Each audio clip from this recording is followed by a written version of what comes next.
কাহাফ পড়েন লাভবান। সূরা ইমরানের ভিতরে আল্লাহ বলেন,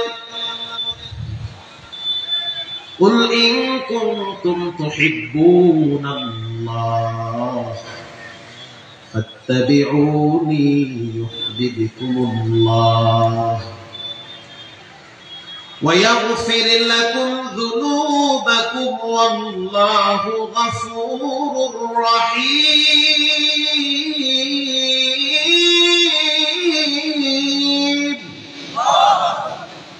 আল্লাহ বলেন, নবী আপনি বলেন আল্লাহকে ভালোবাসতে এরা চায় কি চায় না? আপনারা কি আল্লাহকে ভালোবাসতে চান? আল্লাহকে যদি ভালোবাসতে হয় নবীকে ভালোবাসবেন, নবীর ইত্তেবা করেন, নবীর অনুসরণ করেন। যদি না করেন তো আল্লাহকে ভালোবাসা হবে। একজন গ্রাম্য সাহাবী এসে বলল, মাতাস সাআহ, হুজুর কিয়ামত কবে হবে? গ্রাম্য ব্যক্তি এসে বলল, কিয়ামত কবে হবে? টাইম নাই, টেবিল নাই, সময় নাই, আগামাতা নাই, ফট করে আয়াত, কিয়ামত কবে হবে? আল্লাহর হাবিব বুঝতে পারলো লোকটা সহজ সরল, অত পেজ গোছ বুঝে না। নবীজি বলল, কিয়ামতের জন্য তুমি কি প্রস্তুতি গ্রহণ করলা? ওই ব্যক্তি বলল, ইয়া নবী আল্লাহ, কিয়ামতের জন্য আমার তেমন কোনো পুঁজি নাই, তবে আমার একটা পুঁজি আছে, ইন্নী উহিব্বুল্লাহ ওয়া রাসূলাহ, আমি আল্লাহ এবং তার রাসূলকে সবচেয়ে বেশি ভালোবাসি। এমন জায়গায় সুবহানাল্লাহ কইলেন মনে হয় জীবন অর্ধেক শেষ। সুবহানাল্লাহ। আমার কোনো পুঁজি নাই, শুধু একটা পুঁজি, আমি আল্লাহ এবং তার রাসূলকে আমার জীবনের চেয়েও ভালোবাসি। সুবহানাল্লাহ। রমজান মাস সিয়াম সাধনার মাস। شهر رمضان الذي أنزل فيه القرآن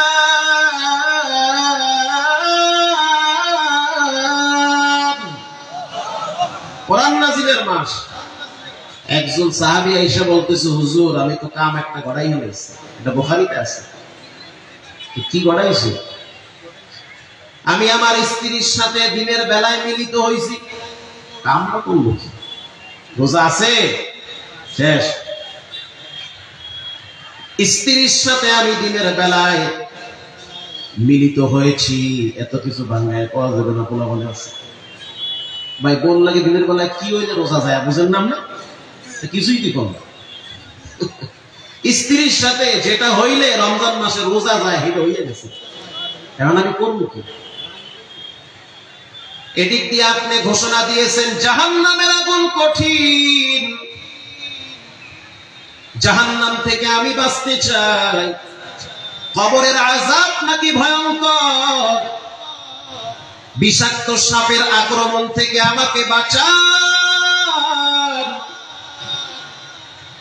বলার সাথে সাথে রাসূলুল্লাহ বলল, তাহলে একটা কাজ করো, 40 জন মিসকিন রে খাবার খাওয়ায় দাও, 60 জন মিসকিন রে এক বেলা খাওয়ায় দাও, 2 বেলা খাওয়াও। আল্লাহর হাবিব বলল, 60 জন মিসকিন রে খাবার খাওয়াও, আমি নিজেই তো ফকির, কেমনে খাওয়াবো? পারবো না। তাহলে 60টা রোজা রাখো, একটা ভাঙলে কয়টা রাখতে হইবে? 60টা রাখো। হুজুর কম কি, একটা রাখতে গিয়ে তো কাইতে বসে আবার 60টা। এই যে কি সম্ভব? সহজ সরল সাহাবী। কিয়ামতের ময়দানে সহজ সরল মানুষগুলো আল্লাহর জান্নাত পাবে, আর হিংসুক অহংকারী দাপটে যারা আছে এদেরকে নাক ছেঁচড়ায়া জাহান্নামে ফেলাবে। ওগো আল্লাহর হাবিব, একটা রাখতে গিয়ে এই তো অবস্থা খারাপ, আবার 60টা আমি কেমনে রাখবো? রাখা সম্ভব না, তারপরও আমি ক্ষমা চাই, আমার মাপ লাগবে। নবীজি বুঝতে পারলো সাহাবীটা সহজ সরল গ্রাম্য সাহাবী। আল্লাহর হাবিব বলল, একটা কাজ করো, একটা গোলাম আজাদ করে দাও। বলে এটাও সম্ভব না, আমি নিজেই তো গোলামি করি মানুষের বাড়ি, আমি আবার কারে আজাদ করব? খাওন খাওয়াবা এটাও পারবা না, রোজা রাখবা হ্যাও পারবা না, গোলাম আজাদ করবা হ্যাও পারবা না, তো তুমি পারবা কি? আমার মাফ করা লাগবে, এটাই হচ্ছে প্রথম কথা। আপনি যেমনি হোক মাফের ব্যবস্থা করেন। জাহান নামে গিয়ে মারামারি ফিরে ফিরে শুরু করবে, এই আমি পারবো। এই কবরে যাওয়ার পরে ফেরেশতারা বাটাম ফাটা দিবে, ইয়া আমার সহ্য হইবে, আমারে মাফ, এটা বুখারীতে আছে, আমাকে মাফ করেন। যেমনি হোক আল্লাহর সাথে পরামর্শ কইরা হইলো আমারে মাফ করার লাগে। আল্লাহু আকবার জোরে বলেন। সহজ সরল মানুষ। ইয়াউমা লা ইয়ানফাউ মালু ওয়ালা বানুন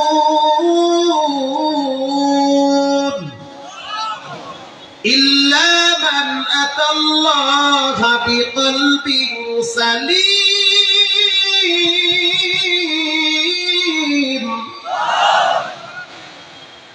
এইখানে এই সাউন্ড হইবে না, আরো বাড়াইতে হবে। আমার মুখ শুকায় যায়, বুঝলেন না? তাহলে কি পরিমাণ টানতেছে আমাদের, কষ্ট হয় আপনাদের। কিয়ামতের ময়দানে সম্পদ কাজে আসবে না, সন্তানও কাজে আসবে না। যেই মাইয়া বলা নিয়ে হারাদিন টুকটুক করি, আমাকে কুয়াকাটার ভাষায় খায় টুকটুক, মানে বাপেও বিড়ি খায়, ওই বিড়ি হালাইয়া দেয়, পোলা ঘুরে ওই বিড়ি আবার টান। আছে না নাই? বাপে পোলা একসাথে পাবজি খেলা, ঘরে গেলে এক রিমোট দিয়া মা মাইয়া বাপে একসাথে বইয়া বইয়া কিরম মালা আর জিকাল না, অথচ ফজরের নামাজ পড়েন। আল্লাহর হাবিব বলল গোলাম আজাদ করো, কয় পারুন না। 60টা রোজা রাখো, কয় পারুন না। মিসকিনদেরকে খাবার দাও, কয় পারবো না। আল্লাহর হাবিব বলল ওয়েট করো, অপেক্ষায় থাকো, দেখি কি করা যায়। নবী তো উম্মতের কান্ডারি। আল্লাহু আকবার বলে। নবী চায় না যে আমার কোন উম্মত জাহান্নামে যাক। নবী কি চায়? চায় না। মা কানা আল্লাহু লিয়ুআযিবাহুম ওয়া আনতা ফীহিম ওয়া মা কানা আল্লাহু মুআযিবাহুম ওয়া হুম ইস্তাগফিরুন।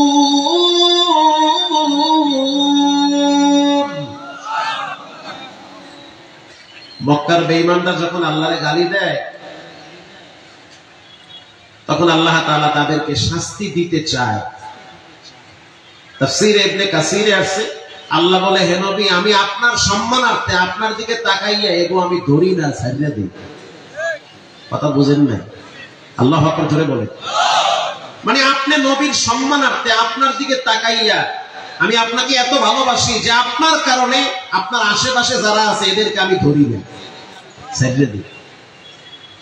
এই গুলশানে এক বিয়ে খাইতে গেছি, বরের আগে দেখি কুত্তা যায়, বর পিছে পিছে কুত্তা সামনে সামনে যায়, পুরা শরীর দেখি তেল তোল মাহা, কি একটা ভাব, গলা একটা জিকল লাগাই, লগে 2 জন বডিগার্ড কুত্তা।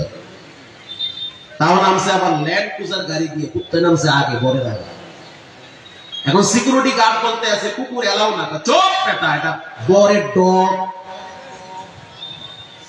কথা কন না কা? ও আচ্ছা আচ্ছা, এখন দেখি কুত্তারও সেলুট দেয়। কুত্তার শ্যাম্পুর দাম কত জানো? কয় না, 40,000 টাকা। তোরে ব্যস্ত তো হইবেন। তাহলে চিন্তা করেন, বরের কারণে কুত্তার দামও বাড়ে, আর আমাদের মর্যাদা বেড়েছে মুহাম্মদুর রাসূলুল্লাহর কারণে। আল্লাহু আকবার জোরে বলে। আল্লাহর হাবিব কান্দা শুরু করে দিল, চোখের পানি ছেড়ে দিয়া বলল, আল্লাহ, যখন আমি দুনিয়ায় থাকবো না তখন তো আমার উম্মতকে আপনি শেষ করে ফেলবেন, শাস্তি দিবেন। আল্লাহ বলে, ওয়ামা কানা আল্লাহু মুআযিবাহুম ওয়া হুম ইস্তাগফিরুন।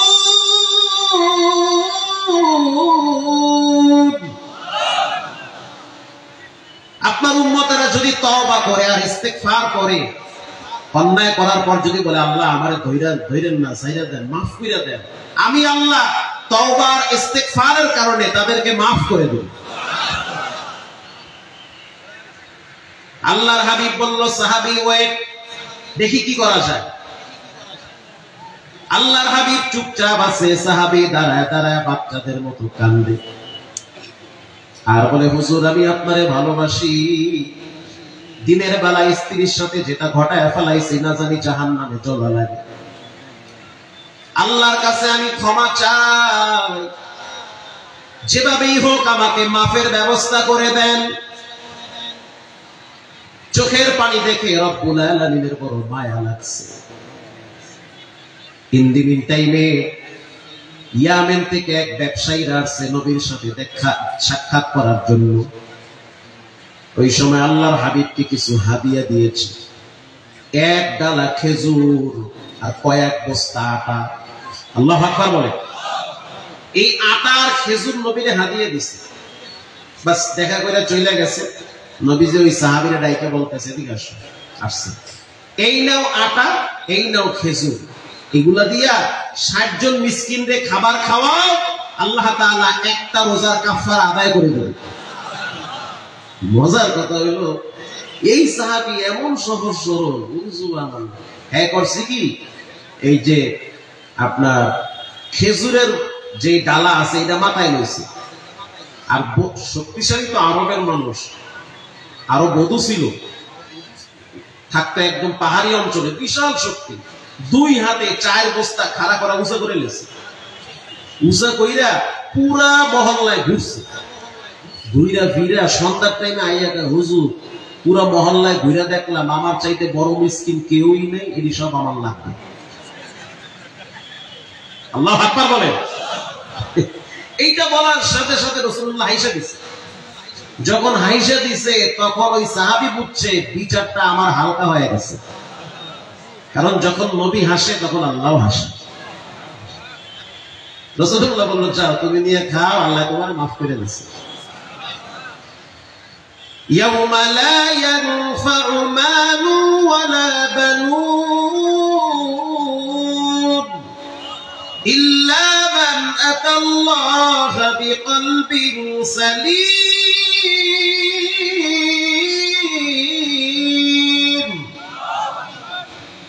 একমাত্র পবিত্র আত্মাগুলাকে আল্লাহ ডেকে ডেকে জান্নাতের মেহমান বানাবে। সহজ সরল মানুষ এর ধরে করব কি, কিছুই নাই, যা জান্নাতে চলে যাবে। জান্নাত জাহান্নাম একবার টকশো হয়েছিল, মুবাহাসা, তর্ক বিতর্ক। জান্নাত জাহান্নাম রে কয়, এই তোমার ভিতরে কারা আসবে? জাহান্নাম বলে কুল্লু উতুল্লি জাওয়াজি মুস্তাকবিরি মুতাকাব্বির। আমি জাহান্নামের ভিতরে আসবে অহংকারীরা, হিংসুকরা, প্রচন্ড বদ মেজাজিরা, প্রচন্ড ভাষা খারাপ করে, এই সমস্ত ইঁদুরগুলা দিয়া জাহান্নাম ভরা হবে। এবার জাহান্নাম জান্নাতের বলে তোমার ভিতরে কারা আসবে? জান্নাত বলে আমার ভিতরে আসবে সহজ সরল মানুষগুলো। সুবহানাল্লাহ বাইতে গিয়ে বলে। এই জন্য মানুষের পেছে ফেলাই এনে খালি হারাদিন দোকানে বইয়া ঘুরতে চালি করিলেন, কারে কোন দিকটা বাস দেওয়া যায় এই চিন্তা মাথার থেকে যাইরা ফালায়া দেন। কিভাবে আল্লাহর জমিনে কালেমার পতাকা উড্ডীন করা যায় এই চিন্তা করেন। আকাম বাদ দেন, 1 কাপ চা 2টা বিড়ি আর হারাদিন চার দোকানে বইয়ে টিভির সামনে খালি ব্যাগটাই খায়। নামাজের টাইমে চলেন মসজিদে, না যার নামাজ হে করে। আল্লাহ আমাদেরকে হেদায়েত দান করেন, আমিন বলেন। কুল ইন কুনতুম তুহিব্বুনাল্লাহ ফাত্তাবিউনি ইউহিব্বুকুমুল্লাহ ওয়া ইয়াগফির লাকুম যুনুবাকুম ওয়াল্লাহু গফুরুর রহিম। নবী আপনি জানায় দেন আল্লাহকে যারা চায় তারা যেন আপনি নবীর ইত্তেবা করে, অনুসরণ করে। বাথরুমে যাওয়ার সময় কিভাবে যাবেন সেখানেও নবীর তরিকা আছে না নাই? বাথরুম থেকে কিভাবে বের হবেন সেখানেও নবীর তরিকা আছে। কিভাবে খানা খাবেন সেখানেও নবীর তরিকা আছে। জামা কেমনে পরবেন সেখানেও নবীর তরিকা আছে। বাজার কেমনে করবেন, স্ত্রী কেমনে চালাইবেন, সহবাস কেমনে করবেন সেখানেও নবীর তরিকা আছে। পৃথিবীতে এমন কোন কাজ নাই যেই কাজে নবীর তরিকা নাই। কেমনে রাজনীতি করবেন জানতে চাই ও পঞ্চগড়ের মুসলমান, সেখানেও নবীর তরিকা আছে না নাই? সেখানে এইটা কইলি অনেকে গলিদের মধ্যে কামড় দেয়, এইটা কয়টা আল মারউ মা'a মান আহাব্বা, যার সাথে যার মহব্বত তার সাথে তার কিয়ামত। এজন্য বেনামাজি সুদখোর হারামখোরকে কলিজা দিয়া ভালোবাসা যাবে না।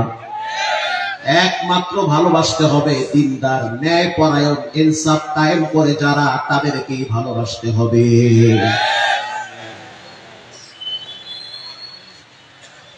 আল্লাহর হাবিবের কাছে একজন সাহাবী এসে বলল, হাবিব, যুদ্ধের ময়দানে যাইতে চাই, কেমনে যাই? আমার ঘরে তো আমার মা অসুস্থ। আল্লাহর হাবিব বলল, যুদ্ধের ময়দানে যেতে হবে না, মায়ের খেদমত করো। নবীজি হলো সবার জন্য রহমত। আল্লাহর রাসূল বলেন, মাল্লাম ইয়ারহাম সাগীরানা ওয়া লাম ইউআক্কির কাবীরানা ফালাইসা মিন্না। যে বড়কে সম্মান করে না, ছোটকে স্নেহ করে না, সে আমার উম্মত হতে পারে না। মুরব্বী আপনারে সালাম দেই কেন জানেন? নবীজি বলছে এজন্য আপনারে সালাম দেই। আপনাকে সম্মান করি কেন জানেন? বিশ্ব নবী বলেছে আপনাকে সম্মান করতে, এজন্য সম্মান করি। আল্লাহর হাবিব সবার জন্য রহমত। ওই ব্যক্তির জীবন ব্যর্থ যে ব্যক্তি দুনিয়ায় থাইকা আল্লাহর নবীর না চিনা কবরে গেল, তার মতো হতভাগা কপাল পোড়ার কেউ নাই। অথচ জন্মের পরে ডান কানে আযান, বাম কানে ইকামত। আযানের ভিতরে পড়া হয় আশহাদু আন্না মুহাম্মাদার রাসূলুল্লাহ। বলেন রাসূল শব্দ আছে না নাই? আরো জোরে বলেন। আবার যখন একটা মানুষের লাশ সামনে রাখা জানাজার জন্য দাঁড়ায় যান, ওই সময় আপনি যখন তাকবীর দেন, তাকবীরের ফাঁকে ফাঁকে দোয়া কালাম আছে না? দোয়ার ভিতরে দুরূদ শরীফ আছে না? আল্লাহুম্মা সাল্লি আলা মুহাম্মাদ। বান্দারে, তুমি এখন লাশ হয়ে পড়ে আছো, নবীর দুরূদ শরীফ পড়া জানাজা পড়ানো লাগতেছে, তাইলে বুঝো নবীর মর্যাদা কত বেশি। লাশ যখন নিয়ে কবরে নামে, চেহারাটা কিবলার দিকে ফিরা দাও, এটা হলো সুন্নাহ। এতদিন তোমার চেহারা পশ্চিম দিকে ছিল না, টিভির দিকে ছিল, মরার পরে চেহারা পশ্চিমে ফিরে কোনো লাভ নাই। এতদিন তুমি পশ্চিমে ফিরে সালাত আদায় করেছো, তোমার চেহারাটা পশ্চিম দিকে ছিল, কিবলার দিকে ছিল, মইরা গেছো। এখন তোমার চেহারাটা কবরের ভিতরেও পশ্চিম দিকে থাকবে। চমৎকার একটা দোয়া পড়ো, বিসমিল্লাহি ওয়া আলা মিল্লাতি রাসূলিল্লাহ। ও পঞ্চগড়ের মুসলমান জানতে চাই, এখানেও রাসূল আছে না নাই?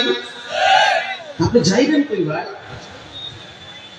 অথচ আপনি চুল রাখেন ব্রাজিল আর নেইমারের মতো, এটা হলো দুর্ভাগ্যের পরিচয়। আপনার পোশাকের দিকে তাকাইলে মনে হয় আপনি নায়ক নায়িকার স্টাইল গ্রহণ করেছে। এখন মরার পরে সাদা তিনটা কাপড় পেঁচায়া কবরে রাইখা লাভ কি? মরার আগে মাঝে মাঝে সাদা পাঞ্জাবি পরে মসজিদে যাবে। শুক্রবার দিন অন্তত পক্ষে মুসলমানের বাচ্চা আগের থেকেই প্রিপারেশন নেবে যে জুমার দিন আমি সাদা পাঞ্জাবি পরে আতর লাগায়া মেসওয়াক কইরা এরপরে মসজিদে যাব। এই দিনও আপনি ব্যস্ত, খালি মোবাইল খেলে। এত নিচে কেমনে নামে? জুমার দিনও আপনি কাজে ব্যস্ত থাকেন। যখন ইমাম সাহেব কয় ইন্নাল্লাহা ইয়া'মুরু বিল আদলি ওয়াল ইহসান, এই জুতা মতো হালাইয়া দৌড় মারে।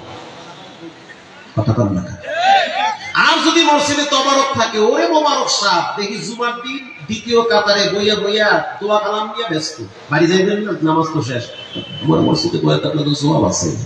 কি জবাব আছে? তবারকের লেগে বইয়া রয়েছে। এই পাবলিক জোরে বলেন ঠিক না ব্যাঠিক? আর যদি তবারক না থাকে, সুন্নত মুন্নত ফালাইয়া সালাম ফিরাইয়া আর একজনের জোতালাইয়া দৌড় মারা। এই হলো নবীর সুন্নত। আল্লাহর হাবিব বলেন আরবাউন সুনানুল মুরসালিন। সব নবীদের চারটা আদর্শ আছে। এক নম্বরে আসওয়াক। আদম নবী থেকে শুরু করে শেষ নবী পর্যন্ত সব নবীরা মেসওয়াক করত। কেন আপনি মেসওয়াক করেন? অথচ তিরমিজি শরীফে আসছে মেসওয়াকের 70টা ফজিলত। সর্বশেষ ফজিলত, যারা মেসওয়াক করে মৃত্যুর টাইমে কালেমাটা তাদের মনে থাকে। আপনি এত হালকা মনে করলেন মেসওয়াক করে ও মোল্লা মুর্শিদে খালি ঘষবে না, এটা আপনাকে ঘষতে হবে। নবীজির আদর্শ মেসওয়াক করতে হবে। আল্লাহর হাবিবের যখন ইন্তেকালের সময় হয়, মা আয়েশা রাদিয়াল্লাহু তাআলা আনহার উরুর উপরে রাসূলুল্লাহর মাথাটা ছিল। নবীজি এখন বিদায় হয়ে যাবে, ওয়াজাআত সাকরাতুল মাউত, মৃত্যুর যন্ত্রণা শুরু হয়ে গেছে। নবীজি ঘামাইতেছে, অসুস্থ হয়ে গেছে। ইন দি মিন টাইমে হুজরা খানার ভিতরে আল্লাহর নবীর সম্পর্কে শ্যালক হয়। আবু বকর রাদিয়াল্লাহু তাআলা আনহুর সন্তান আব্দুর রহমান ঘরে প্রবেশ করেছে। আয়েশা রাদিয়াল্লাহু তাআলা আনহার ভাই, মুখের ভিতরে একটা লম্বা ঠাল। কষ্ট হয় আপনাদের? লম্বা ঠাল ঘষতেছে। আল্লাহর হাবিব তাকাইয়া রইছে ঠালের দিকে। মা আয়েশা বলেন, ওটা কি আপনার লাগবে? ওটা কি আপনার লাগবে? আল্লাহর হাবিব মাথার ইশারায় বলল, হ্যাঁ ওটা আমার লাগবে। মা আয়েশা বলেন, আমি আর দেরি করলাম না, ভাইরে বললাম মেসওয়াকটা আমার হাতে দাও। আমি হাতে নিয়ে যেই সাইড ভালো আছে ভাই ঘষে নাই, ওই সাইড আমি মুখে নিয়ে কামড়ায় নরম বানাইছি। এরপরে রহমাতুল লিল আলামিনের দাঁতের সাথে ঘষা লাগায় দিছি। এ ছাত্র ভাই সাবধান, জিহ্বার জড়তা যদি কাটতে হয়, কণ্ঠ যদি সুন্দর বানাইতে হয়, কন্টিনিউ প্রতিদিন তোমাকে মেসওয়াক করতেই হবে। আল্লাহু আকবার জোরে বলে মেসওয়াক করি। আল্লাহর হাবিব ঘরে ঢোকার পরে মেসওয়াক করতো, বের হওয়ার পরেও করতো, বাথরুম থেকে বের হওয়ার পরে মেসওয়াক, মসজিদে ঢোকার সময় মেসওয়াক। এমন কি মসজিদে নববীর যারা ইমাম, বাইতুল্লাহর যারা ইমাম, আমি তো প্রায় রমজানে থাকি মক্কা মদিনায়, আল্লাহর দয়ায় আমার চোখ দিয়ে দেখা, প্রত্যেকটা ইমামের পকেটে মেসওয়াক থাকে। উঠাইয়া ঘইষা আল্লাহু আকবার বলো। আমরা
No,